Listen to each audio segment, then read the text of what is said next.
স্বামী যে বলতেছে যে আয়েশা তোমাদেরকে অপ্রীতিকর অবস্থায় দেখছে, শারীরিক সম্পর্ক করতেছে অবস্থায় তোমার স্বামী এসে দেখছে, তোমার স্বামী আসছিল কয়টা থেকে? আমি তো জানি না, ওই নাকি জানলাতে দেখছে তাই কইছে। এটা সত্য? তখন তো হ্যাঁ। যখন এগুলো করতেছিল দেখছে এটা সত্য। হুম। আর তুমি যে যে পান নাই 5,000 করে কামাইলে, তোমার টাকা কোথায়? আমি তো অনেকগুলো করি না। এই মেয়ে দাবি করতেছে, আচ্ছা, শোনেন, এই মেয়ে দাবি করতেছে বিয়ের আগে থেকে আপনার সাথে সম্পর্ক, তাই না? এরপরও আপনি গতকালও তার সাথে একসাথে ছিলেন এবং কি আরো বিভিন্ন আপনি তাকে নেশা করাইছেন।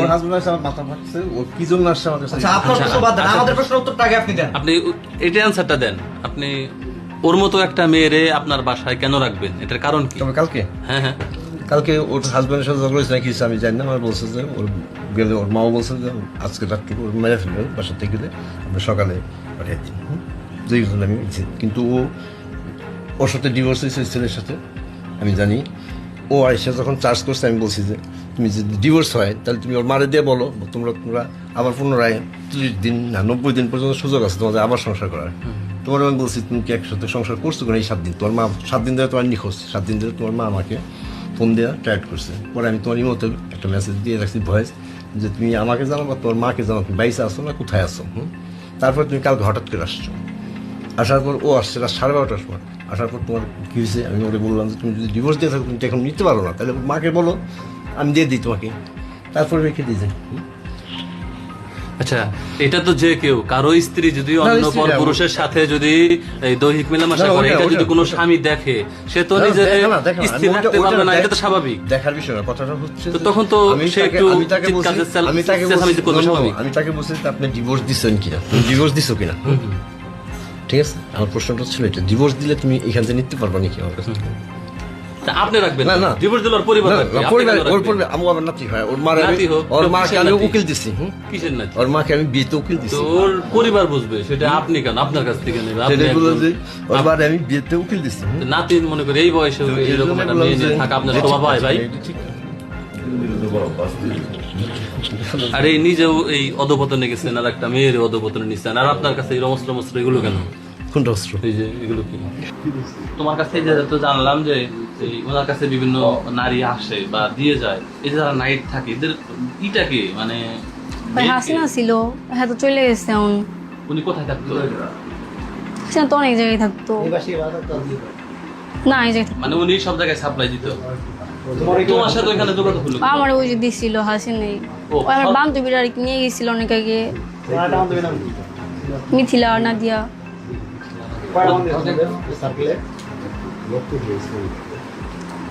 অনেকজনই আসছিল।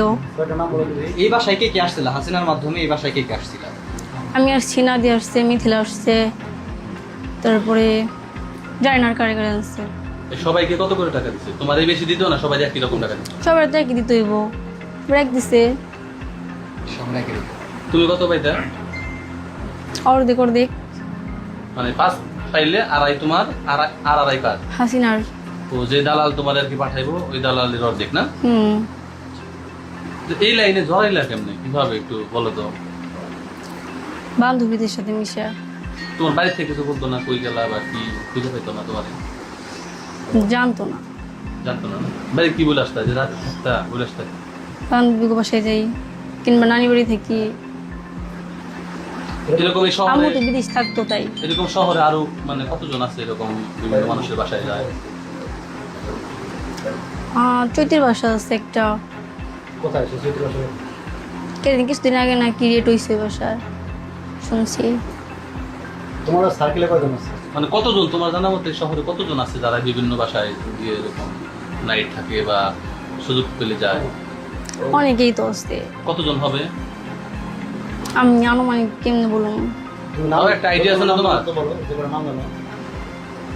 মিথিলা, তারপরে সাগরিকা, তারপরে নাদিয়া, রিয়া, কলি, সাথী, ওরা সবই চিনতাম। ওরা থাকে কোথায়? ফ্ল্যাটে থাকে কোথায় থাকে ওরা? এখন বিয়ে গেছে, যার যার সংসার করে। তোমার বিয়ে হয়েছে কতদিন ধরে? বিয়ে হয়েছে 5-6 মাস। আচ্ছা, তুমি যেহেতু পূর্বে বিভিন্ন জনের সাথেই থাকতা, তাই না? তো এই বিয়ের পরে কি স্বামী সংসার করা যায়? যায়। তাহলে তুমি স্বামী সংসার বাদ দিয়ে আবার এখানে আসতো কারণ কি? থাকতে আসছিলাম। আর তুমি যে পান নাই 5,000 করে কামাইলে, তোমার টাকা কোথায়? আমি তো অনেকগুলো করি না। আচ্ছা যখন করছো তোমার তো তাহলে অনেক টাকা পয়সার বিষয় না? কত বছর? 2 বছর করছো? 2 বছরে তো হিউজ পরিমাণ টাকা পয়সা মানে না 2 বছর তো না, কয় বছর করছো? 8-9 মাস এরকম, 2 বছর তো করি। এই টাকা তোমার টাকা কোথায়? আমার টাকা ব্যাংকে ফেলাইছি সব। মানে এই টাকাগুলো এত টাকা কি করছো? কিভাবে এটা ভেঙে ফেলানো সম্ভব? এমনি বান্ধবীর সাথে এই জায়গায় ওই জায়গায় গেছি, ঘোরাফেরা করছি, জামা কাপড় কিনছি, রেস্টুরেন্টে গেছি, এইসব। এই রেস্টুরেন্টে যাই এত টাকা নষ্ট করা যায়? আসলে তোমাদের মানে মেন সমস্যাটা কি? দুইজনের ভিতরে সমস্যাটা কি? আমাদের কোনো ডিভোর্স টিভোর্স হয় নাই আর কি। তাহলে তোমার বাসার থেকেও তারাই দিল, ও তোমারে বাদ দিয়ে আরেকজনের সাথে থাকলো, এটার কারণ কি? তোমার সাথে যখন সংসার করতেছিল তখন দেখলাম যে এই চলতি বছরের জানুয়ারিতে তোমাদের বিয়ে হয়েছে, তাই না? তাহলে জানুয়ারিতে বিয়ে হইলে এই কয় মাসে ও কি তোমার সাথে ছিল না অন্য কোথাও যায়? তুমি কি এগুলো বুঝতে পারছো? না, আমার সাথেই ছিল। অন্য কোথাও কোনো কিছু করছে এরকম কিছু বুঝতে অন্য পারছো? কোথায় কোনো কিছু করে নাই, অন্য কোথায় কোনো কিছু করে নাই। এই জায়গায় মাঝে মাঝে আসতো, কিন্তু আমি বুঝতাম না বিষয়টা। কিন্তু এখন বুঝতে পারলাম যে এখন কি আমি কারণে। বুঝতে পারছি কি কারণে আসছে। ছোট ভাইয়ের নাকি ওয়াইফ এখানে ওনার সাথে রাত্রে ছিল, রাত্রে অনেক হাউকাউ হয়েছে, এখানে মারামারি হয়েছে নাকি। এই সোর্সে আমরা 2-1 এলাকায় আসছি, এসে দেখি যে এই জায়গায় এরকম মাদক, অস্ত্র প্লাস উনি অ্যাটেক, আর মেয়ের নাকি সারা রাত রাখছে, মেয়েও শিকার গেছে। পরে আমরা এসে জিজ্ঞেস করলাম যে এগুলো কি, আপনার বাসায় এইরকম কেন? উনি বলতেছে যে আমার বাসায় ও রাত্রে ছিল, মেয়ে ছিল, ওর মারা আমি উকিল দিছে, এই সম্পর্কে ও আমার বাসায় ছিল। আমি ও বাসায় থাকতে পারে, আপনি একা থাকেন বাসায়, বাসায় আর কেউ নাই, তাহলে আপনি ওরা সারা রাত ঘুরে আপনি দর্শন করছেন, মেয়ে শিকারে যেতেছে, এই কাজটা কি ভালো করছেন? উনি বলে আমি এগুলো করি নাই। আর মেয়ে বলতেছে যে আমি কি করছি, উনি আমার পেয়ে দর্শন করছে, এতটুকুই আমার জানা। আচ্ছা ওনার কি বউ পোলাপান কিছু নাই নাকি? ওনার আছে, সব কারোর সাথে ওনার সম্পর্ক নাই, মানে ভালো একটা সম্পর্ক নাই ওনার ছেলে আচ্ছা মেয়ে। বাবু ভাই, আপনি একজন ধনাঢ্য ব্যক্তি, আপনার বাড়ি ঘর বিল্ডিং এবং শহরে আপনার বাসা, আসলে আপনার একা পরিবারের কেউ নাই, কারণ কি? কোথায়? তো পাশে আছে, আপনি পুরো ইটা নিয়ে একা থাকতেছেন, বিভিন্ন সময় বিভিন্ন নারী নিয়ে আসেন, না বলতেছেন, ঠিকঠাক, হ্যাঁ? ঠিকঠাক কিন্তু বললাম। মিষ্টি হইলো বাইরে আমার ধরতে ওই জায়গা থেকে, এই আপনি মনে করছিল আমি আর কি ইয়াবা বিক্রি করি।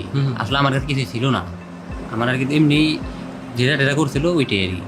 তো বাসা থেকে তারাই দিল কে তোমাদের? বাসা থেকে ওই যে দেখতে রাত বিনাতে চলাফেরা করি, একটু রাত্রে একটু বাইরে বাইরেই, এই জন্য। তোমার পেশা কি? আমার পেশা তো আমি আগে জব করতাম, এখন হলো ওই যে আপনি অটো রিক্সা চালানো নিয়ে ঘুরতে থাকি, অটো রিক্সা ভাড়া নিয়ে অটো রিক্সা চালাবো আর কি। কি জব করতাম? আমি বাংলালিংক সিম কোম্পানিতে জব করতাম। তাই না? আমরা জানি তোমরা নাকি বাসায় অনৈতিক কাজ করতে, এই জন্য তারাই দিছে তোমাদের। না মিথ্যা কথা, তো বাসা থেকে তারাই দিছে কি কারণে? যে কথা শুনছি এর লিগে যে আবার বিক্রি করে